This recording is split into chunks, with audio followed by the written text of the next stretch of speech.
NLP presupposition. NLP presuppositions. We cannot not communicate. We cannot not communicate. అంటే దీని అర్థము మనము కమ్యూనికేషన్ చేయకుండా ఉండలేము. అంటే ఎప్పుడు కమ్యూనికేషన్ చేస్తూనే ఉంటాము. మనం ఏమనుకుంటామంటే మనం కేవలం మన మాటల ద్వారా మాత్రమే కమ్యూనికేషన్ చేస్తున్నాం అవతల వాళ్ళకి అన్నట్టు మనం అనుకుంటాము. అలా ఏం కాదండి. మాటలు ఒకటే కాదు, మనం మన బాడీ లాంగ్వేజ్ ద్వారా, మన టోనాలిటీ ద్వారా కూడా కమ్యూనికేషన్ జరుగుతుంది.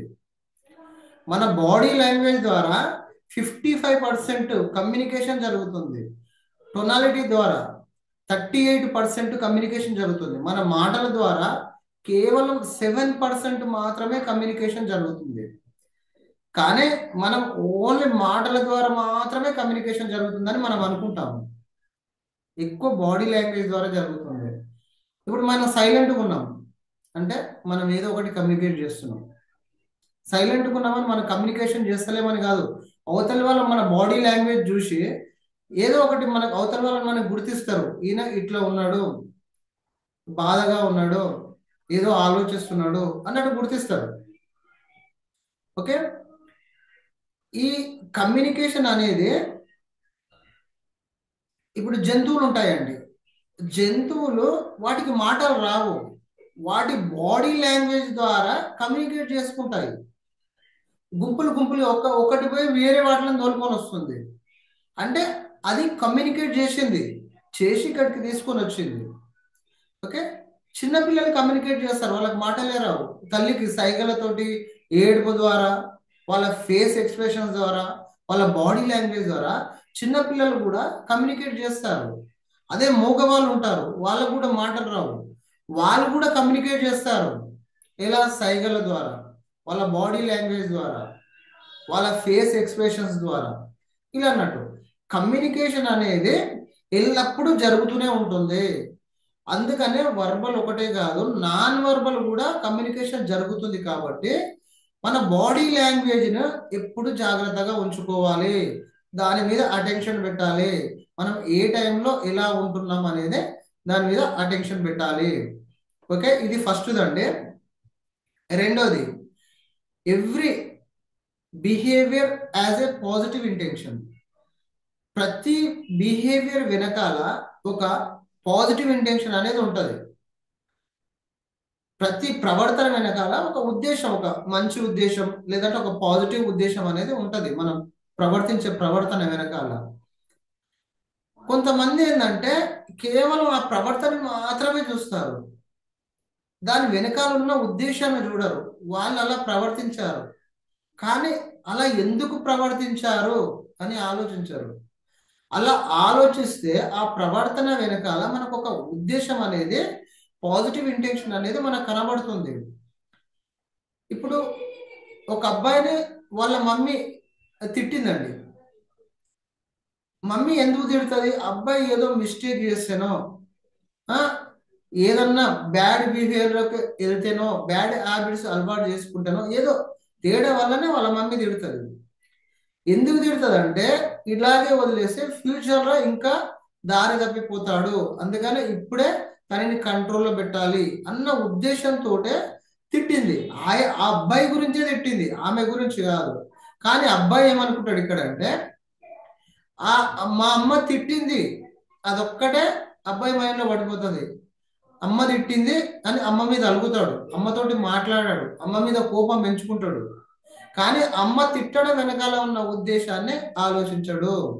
అదేవిధంగా స్కూల్లో టీచర్లు కూడా ఎవ్వరు ఏ పిల్లల్ని కావాలని తిట్టరు, కొట్టరు. ఆ పిల్లల గురించి ఆలోచించే ఏదో ఒకటి అంటారు. కానీ మనం అక్కడ ఏం అర్థం చేసుకోవాలంటే దాని వెనకాల ఉన్న పాజిటివ్ ఇంటెన్షన్ ఏంది అనేది అర్థం చేసుకోవాలి. చేసుకుంటే ఆ బిహేవియర్ ఏందనేది మనకు అర్థమవుతుంది. ఆ బిహేవియర్ మీద మనకంత కోపం రాదు. ఇది అన్నట్టు, ఇది రెండోది. మూడోది, every experience as a structure. ప్రతి ఎక్స్పీరియన్స్ కు ఒక స్ట్రక్చర్ అనేది ఉంటుందండి. ఒక స్ట్రక్చర్ అంటే ఒక పద్ధతి ప్రకారం ఆ ఎక్స్పీరియన్స్ ఉంటుంది అన్నట్టు. ఇప్పుడు ఉదాహరణకు ఒక బిర్యానీ చేయాలి. దాని స్ట్రక్చర్ ఏంటంటే ఇంత రైస్ ఉండాలి, ఆ ఆ బిర్యానీ చేయాలంటే చికెన్ బిర్యానీ ఇంత చికెన్ తేవాలి, అందులో మసాలాస్ ఈ విధంగా ఇంత ఇంత కలపాలి, ఇంతవరకు బాయిల్ చేయాలి అనేది ఒక స్ట్రక్చర్ వేలో చేస్తే అది మంచి బిర్యానీ అవుతుంది.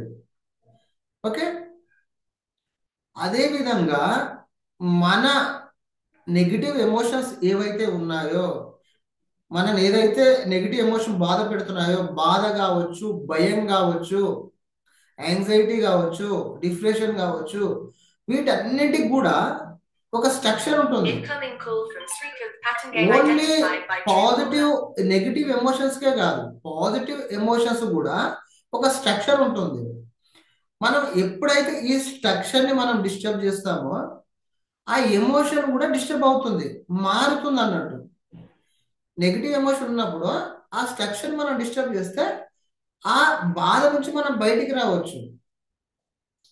ఇప్పుడు మన మన బాధలో ఏముంటాయి, మన పిక్చర్స్ చూస్తాం అన్నట్టు, మనం బాధ పెట్టిన వాళ్ళ ఫోటోలు చూస్తాము, వాళ్ళన్న మాటలు వింటాము. ఓకే, అవే గుర్తుకొస్తుంటాయి, అవే మన మైండ్లో నడుస్తుంటాయి. మన దాని ద్వారా మనం ఏంటంటే మన బాడీ లాంగ్వేజ్ మారిపోతుంది.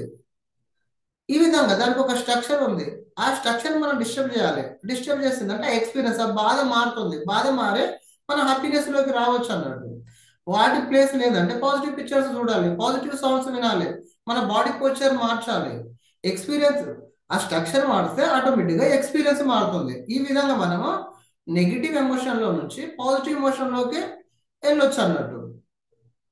Okay, next fourth one, what you are doing not working, do something else. మనం ఒక పని చేస్తున్నామండి, ఆ పనిలో మనకు రిజల్ట్ రావట్లేదు, కానీ మళ్ళీ మళ్ళీ మళ్ళీ మళ్ళీ అదే పని చేస్తున్నాము.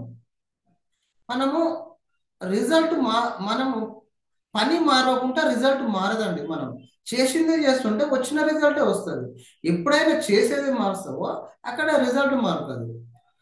ఈ విధంగా మనం ఏం చేస్తామంటే అది చేసుకుంటూ పోతాము, లేదంటే ఒక్కసారి రెండుసార్లు ట్రై చేస్తాం, దాన్ని వదిలేస్తాము. కానీ మనం అంత ఆ విధంగా రిజల్ట్ వస్తలేదంటే అంతగానో ప్రయత్నం చేయొద్దండి. అక్కడ మనము దాని మెథడ్ మారవాలి, దాని రూట్ మారవాలి. మనం ఇలా వెళ్తున్నాం, ఇలా రావట్లేదు మనం పోయే గమ్యం, కొంచెం తిరిగి వెళ్ళాలి, వేరే దారి బట్టి వెళ్ళాలన్నట్టు. అక్కడ ఏంటంటే మనం గమ్యాన్ని మారవాలి, కానీ మన గమనాన్ని మారవద్దు. మన గోలు, మన లక్ష్యం అనేది అలాగే ఉండాలి, ఫైనల్ అవుట్కమ్ అనేది అలాగే ఉండాలి, కానీ మనం వెళ్ళే విధానాన్ని మార్చుకోవాలన్నట్టు.